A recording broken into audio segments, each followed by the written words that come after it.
Hello, everyone, and welcome to the Categorically Romance podcast. My name is Bree, and author Joe McNally is back. Joe, thank you for joining us. I'm so happy to have you back. Thank you for having me. I was so excited.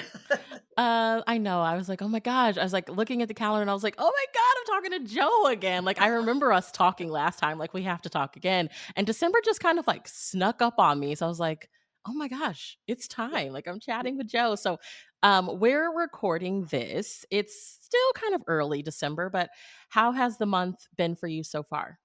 Chaotic. Yeah. It was in good ways, but chaos is chaos. We were down in North Carolina visiting my husband's daughter and her family in Wilmington for Thanksgiving.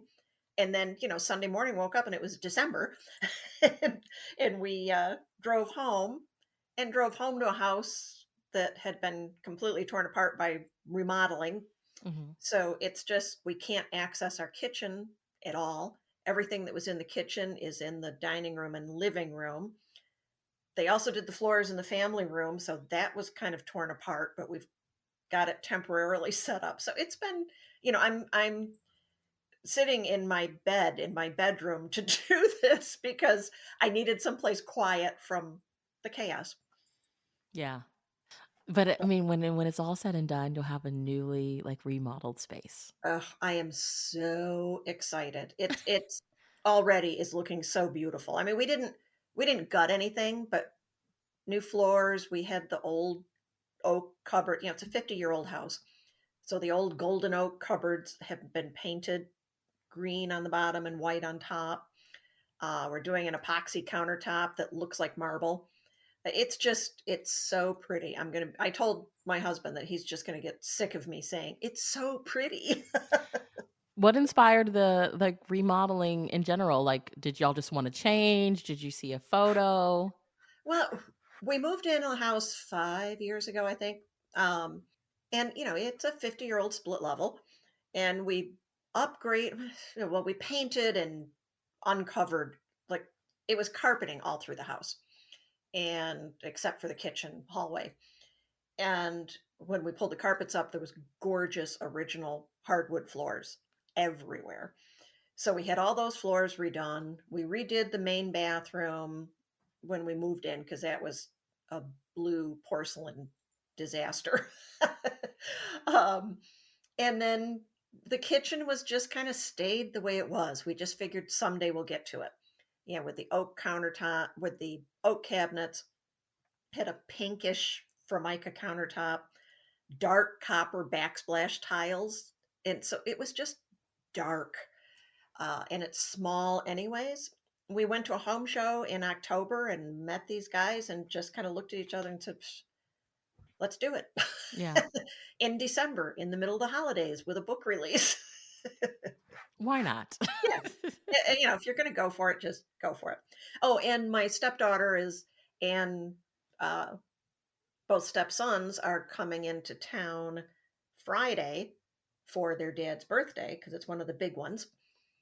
He doesn't know the boys are coming. He knows his daughter's flying up. So she'll be staying with us. So on top of all this, there are guests coming. Oh my gosh. Right before the holidays. I mean, this needs to be inspiration for your next like holiday romance Yes. for And next my year. next book is going to be another holiday romance. So yeah, I'm sure I'm going to have to get something in there of Yeah. just, but I'm trying, like I said, it's all good stuff, but you know, It's makes a little chaotic. chaos. Yeah. I just keep telling myself it's going to be fine.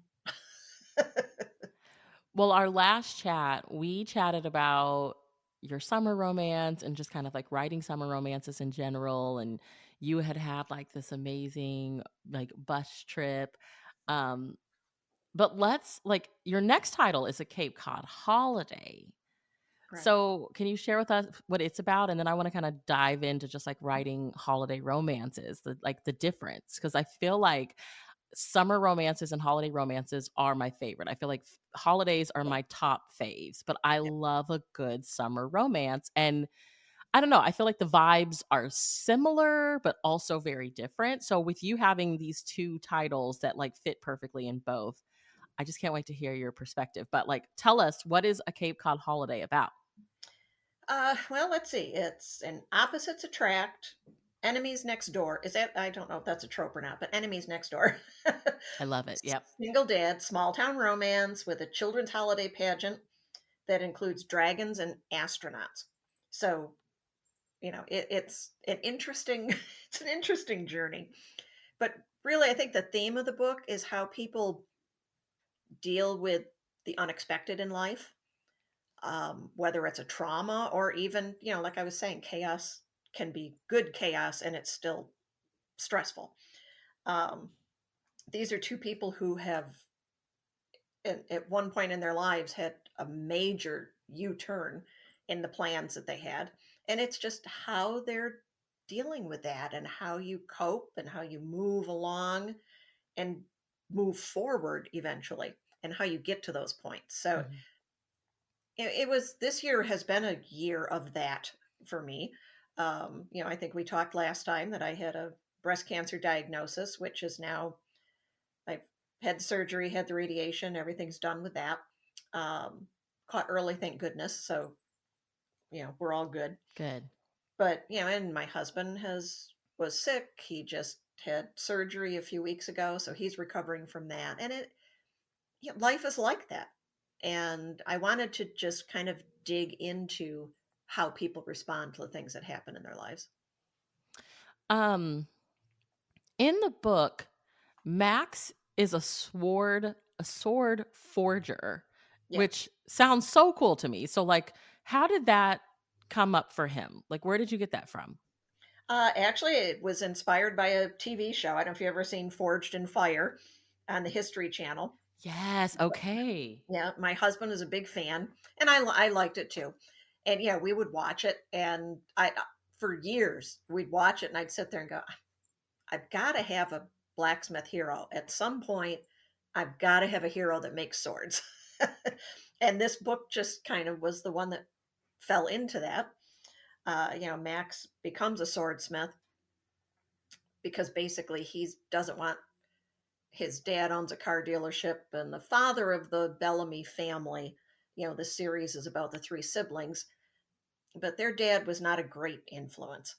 He was successful, but just not a horrible husband and not a great dad. So Max had a friend whose dad was a blacksmith. He was fascinated with it. And then he started traveling to Renaissance fairs across the country. So his life as an adult was to get as far away from Des Moines, Iowa as he could. He travels with a motorhome with a trailer behind him from Ren Fair to Ren Fair to Ren Fair, and just kind of enjoys his life. He's got his tattoos, he had his buddies, he just had no roots anywhere Hmm. until he finds out that he has a 5-year-old son. Yeah. And because the son's mother has passed away, he ends up with custody of the little boy and has to fight the boy's grandparents to get custody. So he goes to Cape Cod to get a fresh start. The last thing that Grace wants, because she's very much a rule follower and structure because of something that happened, her response to that was, I need structure, follow the rules. Rules were broken. That's why this happened. So never break the rules again. And she's president of the Historical Society in Winsome Cove. And this guy moves in next door to her in the historical home district with, this trailer and a big truck, and uh, you know decides to open a forge in the carriage house, and she's appalled. So it ended up being, they're complete opposites as people, and yet they both care about things, they just come at it from different directions. Yeah. He's more of a go with the flow guy, and he's just trying to be the best dad he can be out of nowhere. He's only known he was a dad for 6 months, but he's trying. And his son won't even call him dad, he calls him Max. um, so it diving into that whole creation, that he's kind of an artist. I mean, he is an artist, he does some sculptures, but mostly swords and blades. And she's plays classical piano, and teaches piano. So they're both artists. They're not as different as they think they are, and that was fun to explore. And of course, a hot, steamy forge in the wintertime leads to some fun scenes too. Yeah, I wanted to like I always find it interesting when we have these characters, especially like single dads, and it's like they didn't know, and now they're in this space where like they're not only like falling in love, but they're trying to build another relationship as well. So like creatively, what do you find either special or challenging or both about writing a single parent in your romances? Like, do you feel like that adds something? Like when you think of like characterization in general, like what does that add to the story? Well, I think it automatically brings so much emotion.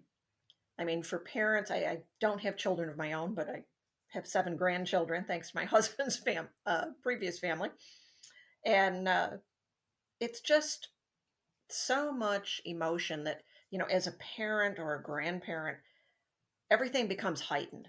Worry becomes fear in a heartbeat, and happiness is this incredible warming joy that you feel.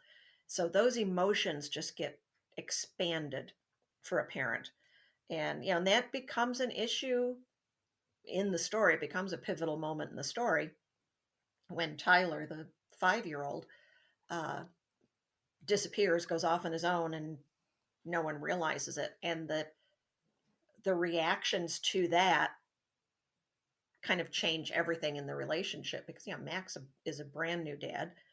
Grace is a very much a follow the rules structure. She's always said she's not the best with kids. She's always referred to them as chaos monsters, and she hates chaos. And she doesn't dislike children. She just knows she's not cut out for that. So that comparison of Max, Max has no choice. I'm a dad. I have to figure this out. I think one of the things that stuck with me, my mom said once, as my brother and I got older, she's like, she said, I always thought parenting was, my job was to get you to adulthood. So, once you were 18, I've done my job. And she said, now I realize that you're just, that realization that you're a parent forever, and the feelings and the emotions that go with it. It's not something that just lasts 18 years. It's your entire life that gets upside down in good So ways and true. bad. Yeah. I say bad, challenging. How's that? Um, so we're still in Cape Cod. How do you think it as a location, like getting into the Christmas feel, like contributes to the festive and emotional tone of the story? I love Cape Cod in the off season. My husband is from Boston. Our um, stepson and daughter-in-law have a house now on Cape Cod. So it's just, I love I don't want to say gritty, the saltiness. And I know that's a pun, but it really is true. New Englanders are, frugal and strong and independent. But there's a warmth there that's different. They can be complaining about their neighbor one minute and find out that neighbor has a problem, and they show up, with casseroles and shovels and whatever else is needed to help that person. It doesn't matter if they were just arguing the day before over baseball teams or whatever. When the need is there, they show up. And I think that the Bellamy family is fits into Cape Cod very well because they're very similar. They're kind of a tight knit unit, and that expands to the community at large. I Walking the beaches in Cape Cod in the off season is one of my favorite things, and there are a few scenes here where that happens, but it's like freezing cold, but it's so bracing, and you've got like the blue water, but it's not a warm beach; it's a cold beach, and it just gives you a different feeling. And I think that kind of brought it all into perspective. And of course, the holidays, I say off season, but at Christmas time, the Cape gets pretty busy. Not as much with tourists, probably more locals and Boston people coming out to the Cape. but it gets very, very festive. And it's the small town feel, the school pageants, the Christmas tree lighting, lobster pots stacked up and decorated with lights. So it's a fun atmosphere, and it's got a little bit of edge to it. I bet it's beautiful. Oh, It I bet it's is. It's beautiful. really fun. So, what traditions or themes or moments do you think are essential to creating a truly memorable holiday romance? Like, does that come across your mind at all when you're writing? And, like, how do you feel like these elements appear in the book? I think holiday romances are fun to write because they tend to be so over the top. Yes. The holidays are automatically that way, and holiday romances, let's face it, any of the, uh, my husband read this book and described it as very hallmarky, Oh, which yeah, as a compliment. He meant it as a compliment, and I yeah. took it that way. But he was like, "Yeah, As a it's very Hallmark Hallmark." fan, I'm like, oh my God. Yeah, because it's got the Christmas pageant and it's got all the kids. It's what some of my writer friends and I refer to as schmaltz. It's schmaltzy. You just get to have fun with that, and something that, as you said, the difference between a summer romance and a holiday romance is that schmaltz.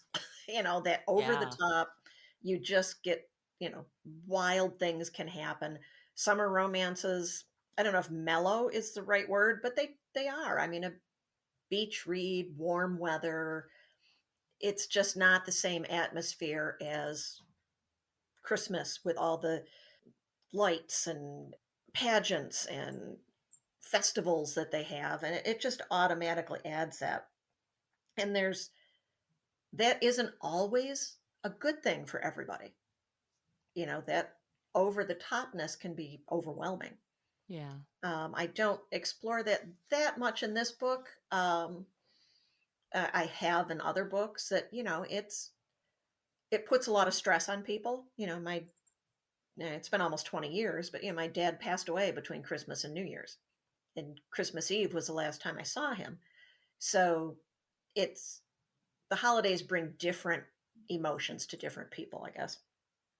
Um, I think in Christmas romances, children are usually a big part of it, not Hmm. always, but it just almost seems like there have to be kids in there to kind of get into that whole holiday excitement, whether they're the children of the main characters like mine, or you know somehow children end up coming into holiday romances a lot. Yeah. Yeah. I was thinking about it because it's like I would say the majority of my books, I think this is book 22. I think the majority of my books don't have children in them, but all four of my holiday romances do. And there's a reason for that. I think it just kind of helps bring that holiday spirit in. Yeah. You know, Like it, the and just the like innocence and just like pure joy, you know? Yeah, and just the silliness and the wide-eyed excitement, um, that brings into that. That's your schmaltz. Yeah. Holidays and kids go together, and they lend to the community events and make them fun. A Christmas tree lighting, the holiday pageant.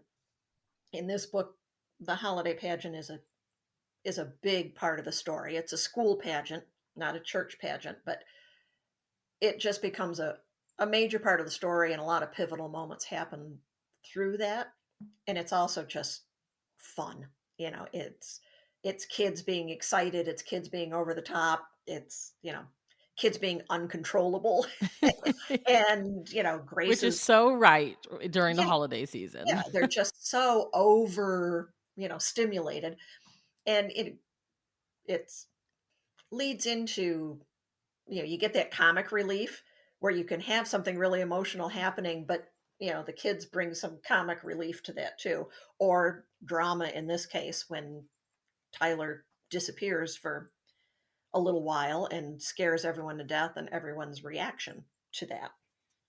Well, it Uh, may have been his disappearance or even just like like writing the pageants, but do you have a favorite scene from the book? I would say, definitely the pageant. If you, you probably guessed, um, there's a whole arc to the pageant that Grace ends up in charge because Tyler talks her into it. And of course, she plays piano. She's played for school recitals before, and it's while she was working on that, she comes up with this grandiose program that she bought herself that's for kids much older than kindergartners, first graders, second graders, and they are just not into it. They're not going to be able to recite all these words or sing the more difficult songs. And she's trying to cope with the fact that her vision of what was going to happen is not what's really going to happen, which happens with children. They all pipe up with, I want to be an astronaut. I don't want to be a shepherd. I don't want to be this.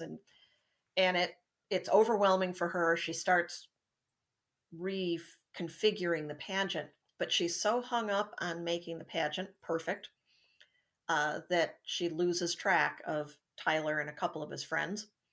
She thinks they went to the school library, and it ended up they'd left the building and tried to walk to the local library. So, for her, she just feels like it proves all of her beliefs that she's not meant to be around children because she's no good at it. Um, and even though everything ends up fine, Tyler and the boys are fine, but Max doesn't help her feel any better in the heat of the moment, because it's fear does a lot to people. And, he's like, what do you mean you lost my kid? And it affects their relationship. She ends up quitting the pageant. Max ends up trying to put it all together with his buddies, and figures out a way that the kids can be dinosaurs and dragons and astronauts. And it just makes the pageant itself was so fun to write. Yeah. I could like visualize it all happen, the chaos and these men trying to run the pageant and the kids shouting their lines as people read to them. It's like, I'm a Christmas dragon.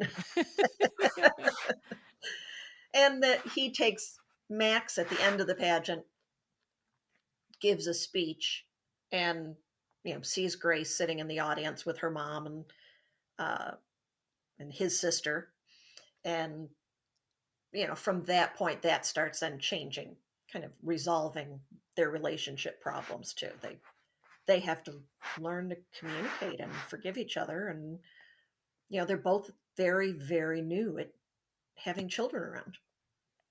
Well, as we chatted last time, tell us any behind the scenes details you can share about writing the book. Like, were you writing it like clearly probably not during the holiday season? Like, how did you get yourself in the mood if so? Or like, did you write it around this time last year? Like, did you make a holiday playlist? Were you watching movies? Like, how did you immerse yourself in the holidays to write the book? It's for me to get in the holiday spirit isn't difficult. I love the holidays.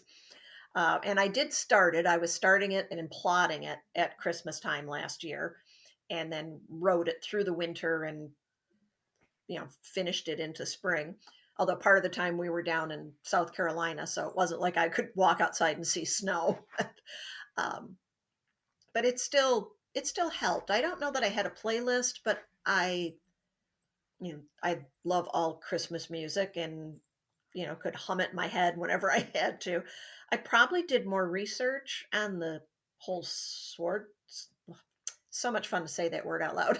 Swordsmith aspect of it. I did a lot of research to make that as accurate as I possibly could. Mhm. So I was like watching all kinds of videos and some blacksmiths doing their thing in the forge, and I could totally understand why Grace fell for for Yeah. Max. So I think that was probably the end where I did more of my research and trying to get it right. And you don't want to pull somebody out of a story by doing something that they read and go, that would never happen. Um, and they do notice. I had one little mistake in a Cape Cod summer, and I got an email about it. Oh, no. And they were right. I mean, I screwed up, but. it was like, yep, you're right. You caught me. Well, are you working on anything now? I'm working on plotting out the next Cape Cod book, which actually won't be out until the holidays, 2025. So I've got kind of a gap in there. But that was self imposed. When I got the breast cancer news this summer, Hmm. needless to say, I was just like, writing was the last thing on my mind. I was distracted and very focused on health and surgery and radiation and all that fun stuff. Fortunately, I didn't have to have chemo. They caught it early enough that it wasn't that bad, but it's still cancer. Yeah, yeah, And I just, and my agent, my editor were, I mean, everybody at Harlequin was fabulous. They totally understood. And it was originally that book, the book that I'm just working on now was actually like due in December, it was due this month. And yeah, I knew in June when I got the news, it was like, yeah, that's just not going to happen. I don't know. At that point, I didn't even know how bad it was going to be. And it's like, I can't be worried about a book during this time. And they were all great. We rescheduled it for, next Christmas. So it's going to be another holiday book, and that'll be the third sibling, the sister Jenny, that comes into Winsome Cove after having a really bad experience back in Iowa. The little revenge porn sharing of photographs that weren't supposed to be shared. And she's an elementary school teacher, so lost her job, lost everything, needs to start again. oh my gosh, Yeah, what? yeah, that's a whole lot of drama. And she's the one that everybody, she's the good girl of the family, And I mean, she didn't do anything wrong in these pictures. They're not lurid or anything, but they were certainly not meant to be shared. And she had a boyfriend who was a jerk. And when they broke up, he decided to send them out into the internet world. And, it cost her job. It was embarrassing for her. And she's very anti relationship, meets a guy who's very anti relationship. And they really are going to spend the story, end up working together. And they spend the story like telling each other how awful relationships are and making fun of everybody because now two of her siblings are in romantic relationships. Her mom is in a relationship with Fred, the bar owner, and she's like, relationships are stupid, and he agrees. And they just spend all their time like, oh, holding hands, ugh, germs. They just like spend their whole time complaining about how dumb relationships are. And of course, throughout that period of time, they are falling for each other. Of So it's going to be course. Oh, so okay, how did she and her situation come to you? Because that is such a fun premise. fun. That is something like when I was in the military and I did a special duty as what brought me here to San Antonio actually, and I supervised like 100 girls at a time, like all like 18 to like 25. Mm, And that was something that we had to tell them. I'd be like, be careful what you share with these guys that you guys are dating while you're here because I forgot what terminology we used it as, but it was basically like revenge porn. Like yeah, sometimes they will use that and they'll send it to your first sergeant and stuff like that. Like it's just so interesting that it's such a like real life thing, but I yeah, don't think I've ever read it before in a book. yeah. And I think I was reading a story, and I think it actually started with there and there are quite a few romance authors who we use um, pen names for various reasons, but some of them do because they're in a job where they don't necessarily want people to know they write romance novels because just people get judgy or weird about it, and they don't want to put their job at risk, and school teachers fall into that category. And so it was in reading about that and what would happen if somebody found out, and then it was that just kind of led to I didn't want her to be a romance author in that situation. So it's like, okay, what's the worst possible thing that could happen? It would be like, yeah, naked pictures of you would probably take care of that. And she's they all of the Bellamy's have relationship issues thanks to their dad, who's always off the page back in Iowa, but he just kind of goofed everybody up a little bit. And she just thought every time she found love, she was in love forever, and trusted this guy when she shouldn't have, and she's just done with men, Oh. and meet somebody who's done with women. So they just kind of bond over that and become friends. And as I say, as things progress, it's not written yet, but it's getting there. Uh, but it's really kind of fun. Yeah, it's I like it when I'm having fun with characters because I figure the reader will too. Yeah. That's kind of the idea of, if you're writing something that makes you cry, the reader's going to cry. And it's the same thing with the laughter. It's, of course, the reader is going to see these and go, oh my God, these two are so obviously falling in love, but they have no clue that they're falling in love with each other. Well, can you share with everybody where we can keep up with you online? Absolutely. I am on Instagram and Facebook as Joe McNally. Well, Instagram is Joe McNally, and Facebook is Joe McNally Romance. And I have left the formerly known as Twitter, so so it's pretty much Instagram. I've got my author page. I do have Joe McNally's Reader Rendezvous, which is a group. It's kind of quiet right now, but it'll pick up now that there's a book coming out. And I'm also part of a Facebook group called um, Cupcakes, Coffee, and Contemporaries, which is a really fun. There's about 16 different authors that are admins of that, but I'm very involved in that and show up there once or twice a month talking about stuff. I'm very chatty. I'm an oversharer when it comes to being No, it's online. great. I love it. All right. Well, I will leave all the links to where everybody can keep up with you. You'll have to come back. Next time you'll have another Christmas book and we'll have to talk Yes, about it. I cannot wait. absolutely. And I hope there's another Fortunes of Texas book in the mix, but it probably wouldn't be until a little bit later. But After that one, I was wondering, I was like, what about the fortunes? Okay. yeah, Well, we'll keep an eye out for yeah, I'm it. hoping, but it won't be next year. But they just knew we just couldn't plan anything for a few months there because I didn't know what was happening on my end.